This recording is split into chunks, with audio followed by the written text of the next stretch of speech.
प्रभु यीशु मसीह के प्यारे नाम में आप सभी को मेरा जय मसीह की। आज हम परमेश्वर के वचन से सीखेंगे कि किस प्रकार परमेश्वर ने अपनी आज्ञा हम पर प्रकट की और हम कैसे परमेश्वर से दूर हुए। इससे पहले कि हम वचनों पे जाएं, आइए एक छोटा सा प्रार्थना करें। पिता परमेश्वर, आप हमारी सहायता करिए कि हम इस वचन को पवित्र आत्मा की उपस्थिति से समझ सकें। आप अपने वचन के भेद को समझाइए, हमारे हृदय को तैयार करिए।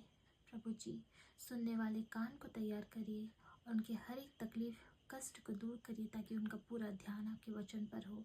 और परमेश्वर पिता, जब सुनाने का वक्त आए, प्रभु जी वो आपके वचन को और लोगों तक पहुंचा सके।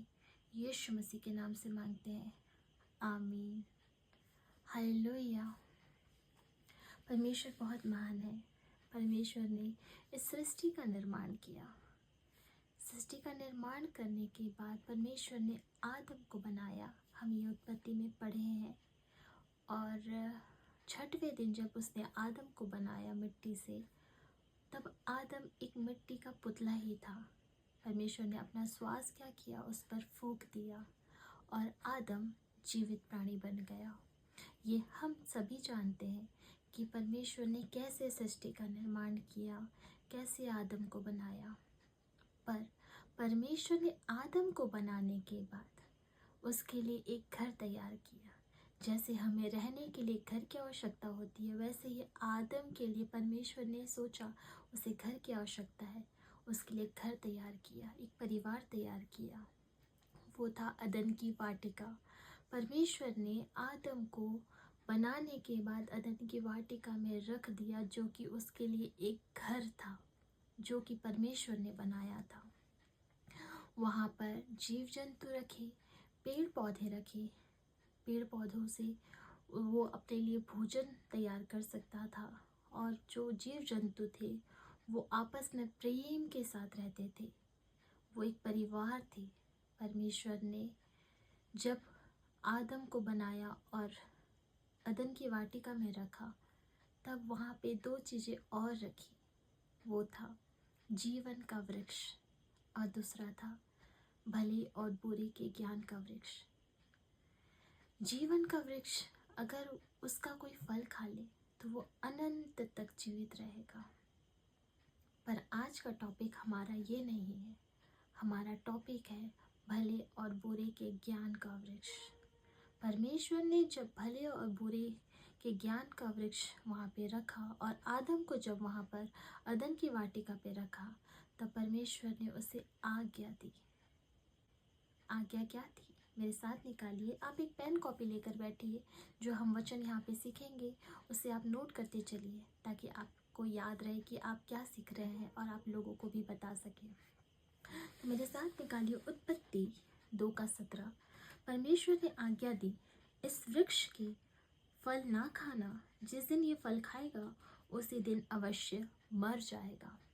जब मैं ये वचन पढ़ रही थी तो मेरे मन में एक सवाल उठा कि परमेश्वर ने ऐसा वृक्ष वहाँ पे क्यों रखा, और उससे बड़ा सवाल कि ऐसा वृक्ष उसने क्यों बनाया, और बनाया भी तो अदन की वाटिका में जहाँ पर आदम था वहाँ पे क्यों रखा।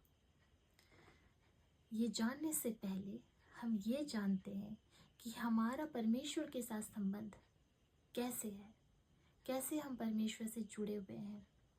परमेश्वर ने हमें अपने स्वरूप में बनाया, अर्थात अपने समान बनाया। हम परमेश्वर के समान हैं। हमें परमेश्वर ने अपने समान स्वतंत्रता दी। स्वतंत्रता किस बात की? चुनाव की। चुनाव किसके बीच में? विश्वास और अविश्वास के बीच में। विश्वास एक ऐसी डोरी है जो हमें परमेश्वर से जोड़ती है, और अविश्वास इसका उल्टा है, हमें परमेश्वर से अलग करता है। यहाँ ही नहीं, हम नए नियम में भी देखेंगे। यूहन्ना 3:16 में लिखा है, जो कोई विश्वास करे वो अनंत जीवन पाएगा। वहाँ पर भी परमेश्वर ने चुनाव करने की स्वतंत्रता दी। जो कोई विश्वास करे वो ही अनंत जीवन पाएगा। तो ये शुरुआत से ही परमेश्वर ने जब मानव को बनाया, हमें स्वतंत्रता दी है चुनाव की।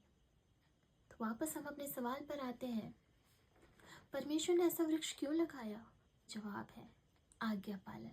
हमारा चुनाव क्या है? हमारा चुनाव होना चाहिए परमेश्वर के प्रति विश्वास। परमेश्वर ने यहाँ बोला, यदि तू इसका फल खाएगा तो तू अवश्य ही मर जाएगा।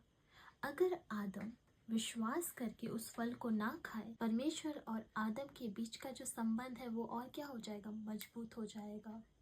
अगर वो अविश्वास करके उसे खाए तो वो क्या हो जाएगा? परमेश्वर से दूर हो जाएगा। हम वापस अपने सवाल पर आते हैं कि परमेश्वर ने ऐसा क्यों किया? आज्ञा पालन के कारण। हमारा जवाब था आज्ञा पालन। फिर दूसरा सवाल उठता है कि फल खाने से मृत्यु कैसे हो सकती है? ये एक अद्भुत सवाल है कि मृत्यु तो तब तक थी ही नहीं, तो फल खाने से कैसे मृत्यु हो सकती है? परमेश्वर ने ऐसा क्यों बोला? हम जानते हैं आदम जब फल खाया वो जीवित था, उसकी पीढ़ियां आगे बढ़ी, वो जीवित था कई वर्षों तक, उसकी मृत्यु तो नहीं हुई। तो क्या ये बात गलत है? जी नहीं, परमेश्वर ने कोई भी बात ऐसे ही नहीं कही है। मृत्यु हुई, पर आत्मिक रूप से। जिस क्षण उसने आज्ञा को उल्लंघन किया, अविश्वास को दिखाया, उसी क्षण वो परमेश्वर से दूर हो गया, परमेश्वर की सामर्थ्य से वो दूर हो गया और उसी वक्त उसकी आत्मिक मृत्यु हो गई। पर इसका क्या मतलब है कि मृत्यु नहीं आई? जी हाँ, मृत्यु आई, शारीरिक मृत्यु भी आई। उस पाप के कारण शारीरिक मृत्यु भी इस दुनिया में आ गई। पर उसी क्षण, जब हम क्षण की बात कर रहे हैं, उसी क्षण आत्मिक मृत्यु हो गई और शारीरिक मृत्यु कई वर्षों बाद।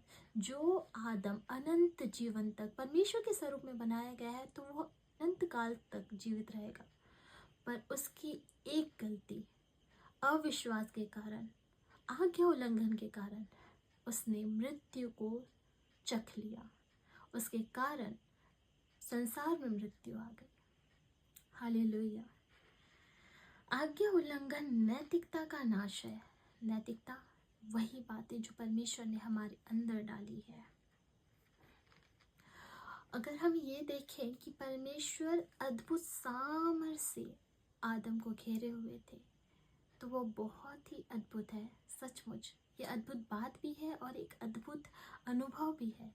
आप ज़रा सोचिए कि आप एक कवच में हैं, एक सामर्थ्य में है, आपको परमेश्वर के अलावा कुछ नहीं दिख रहा। जब मैं ये अनुभव करती हूँ कि मैं परमेश्वर के सामर्थ्य में घिरी हुई हूँ, मेरे इर्द गिर्द सिर्फ परमेश्वर का सामर्थ्य है, मैं सिर्फ परमेश्वर के सम्मुख हूँ, ये सोच कर ही मेरे रोंगटे खड़े हो जाते हैं। मैं बहुत अद्भुत महसूस करती हूँ।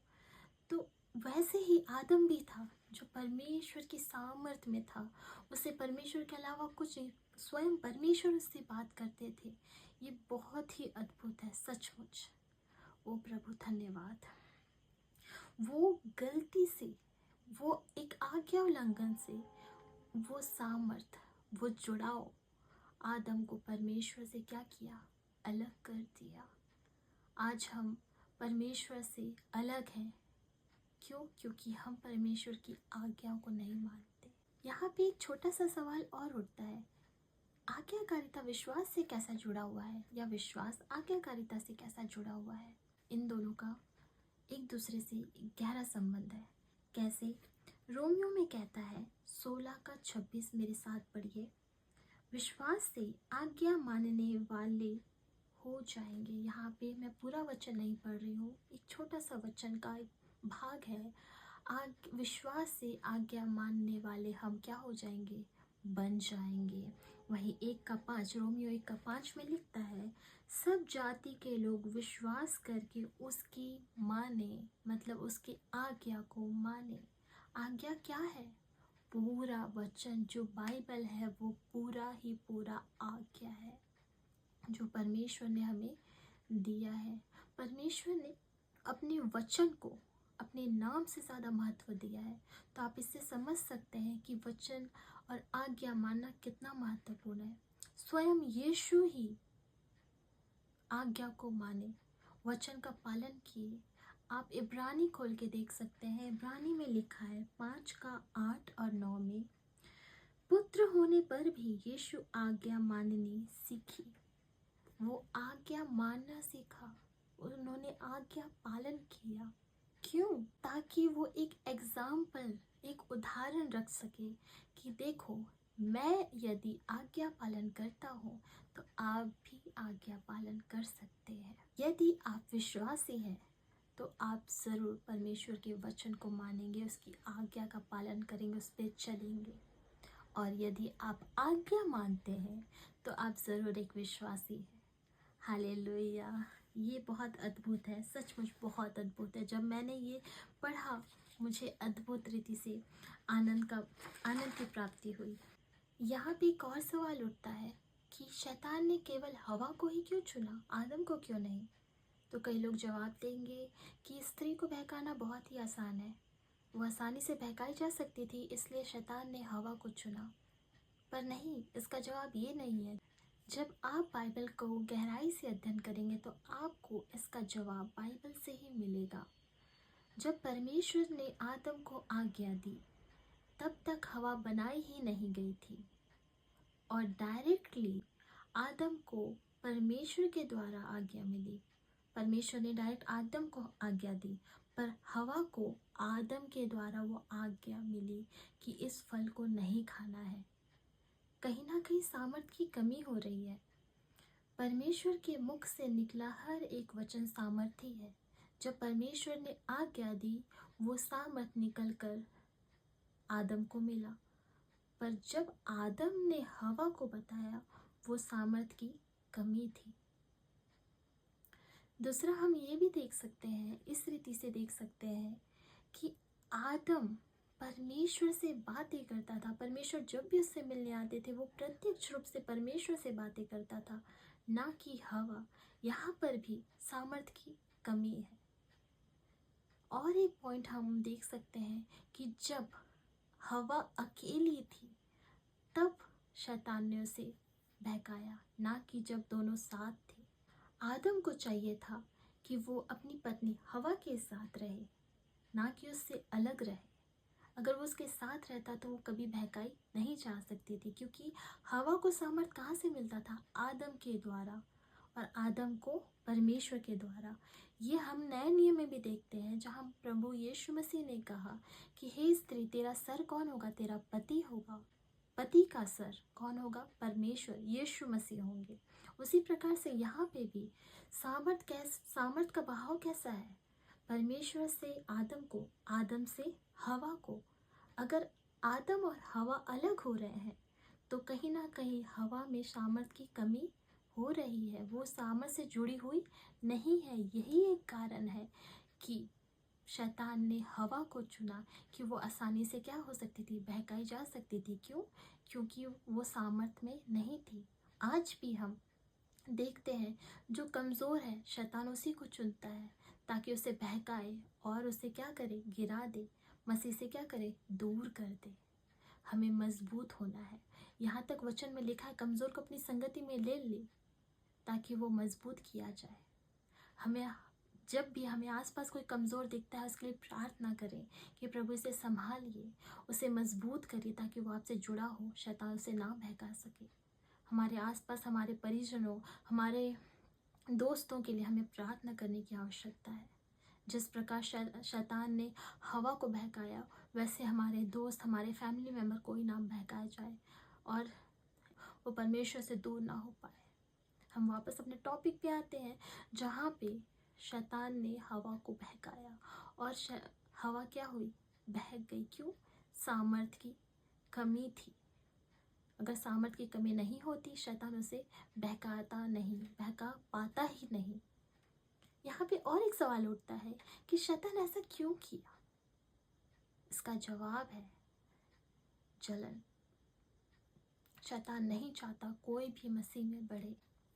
परमेश्वर ने मनुष्य को अपनी संतान ठहराया, उन्हें अधिकार दिया, और ये कहीं ना कहीं शैतान को खटकती थी। वो सबसे प्यारा, परमेश्वर का प्रिय एंजल था, स्वर्गदूत था, पर अपने घमंड के कारण गिरा दिया गया। और परमेश्वर की नज़र में वो क्या हो गया, पापी ठहर गया। तो वो भी नहीं चाहता कि परमेश्वर की नज़र में कोई और अच्छा बने। उससे जलन होती है, ईर्ष्या होती है, और वो भी चाहता है कि हर एक जैसा मैं पाप में हूँ वैसे ही वो भी पाप में बने। यही एक कारण है कि परमेश्वर जब आदम और हवा को प्रेम करते थे, शैतान को ये सहा नहीं गया और वो हवा को बहकाने के लिए आ गया। और हवा इसलिए बहकी क्योंकि वो सामर्थ्य की कमी में थी, और आदम जो आज्ञा को उसे मानना चाहिए था, परमेश्वर की ओर से मिला था, वो भी इसलिए बहक गया क्योंकि वो परमेश्वर के ध्यान में नहीं था, उस विश्वास की डोरी पे नहीं बंधा था, उसका ध्यान संसार की ओर चला गया, वो अविश्वास की ओर बढ़ गया। इसीलिए वो क्या हो गया, परमेश्वर से दूर हो गया। और उसने क्या चुनाव किया, अविश्वास, जो परमेश्वर से क्या करता है, दूर करता है, आज्ञा का उल्लंघन किया, जिससे क्या हुई, मृत्यु आई। पर यहाँ पे एक बहुत ही प्यारी बात लिखी हुई है बाइबल में, मनुष्य के द्वारा पाप आया तो मनुष्य के पुत्र के द्वारा ही अनंत जीवन आएगा। जी हाँ, मनुष्य के पुत्र के द्वारा ही अनंत जीवन आएगा। ये भविष्यवाणी तब हुई जब परमेश्वर आदम, हवा और सांप को, मतलब शैतान को श्राप दे रहे थे और उसे अदन की वाटिका से निकाल रहे थे। इस दुनिया में पाप मनुष्य के द्वारा आया है, पर पहला कुरिन्ती 15 का 21 और 22 जब आप पढ़ेंगे, वहाँ पे लिखा है, भले ही मनुष्य के द्वारा मृत्यु आई पर पुनरुत्थान भी मनुष्य के पुत्र के द्वारा ही आएगा। इसका मतलब है कि मसीह, यीशु मसीह, आप जब भी गॉस्पेल्स पढ़ेंगे, सुसमाचार, मत्ती, मरकुस, लूका, यूहन्ना, तो आप बहुत जगह ये सुनेंगे यीशु अपने आप को मनुष्य का पुत्र कहते थे, ना कि मसीहा, ना कुछ और, मनुष्य का पुत्र। ये इसलिए क्योंकि मनुष्य के कारण पाप आया तो मनुष्य के पुत्र के द्वारा ही उद्धार आएगा। हालेलुया, है ना, ये बहुत अद्भुत। यही कारण है मसीह ने अपने आप को मनुष्य का पुत्र कहा, ताकि उस पाप को हटाए जो शुरुआत में हुआ था और अंत मनुष्य के पुत्र के द्वारा अर्थात यीशु मसीह के द्वारा हुआ। परमेश्वर इस वचन के द्वारा आप सभी को आशीष दे।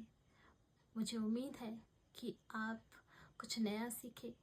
यदि आप कुछ नया जानकारी प्राप्त किए, आपको ये वीडियो अच्छा लगा, तो प्लीज़ और प्लीज़ लाइक करिए, सब्सक्राइब करिए और लोगों तक पहुंचाइए, ताकि ये वचन उन तक भी पहुंचे, वो भी कुछ सीखें।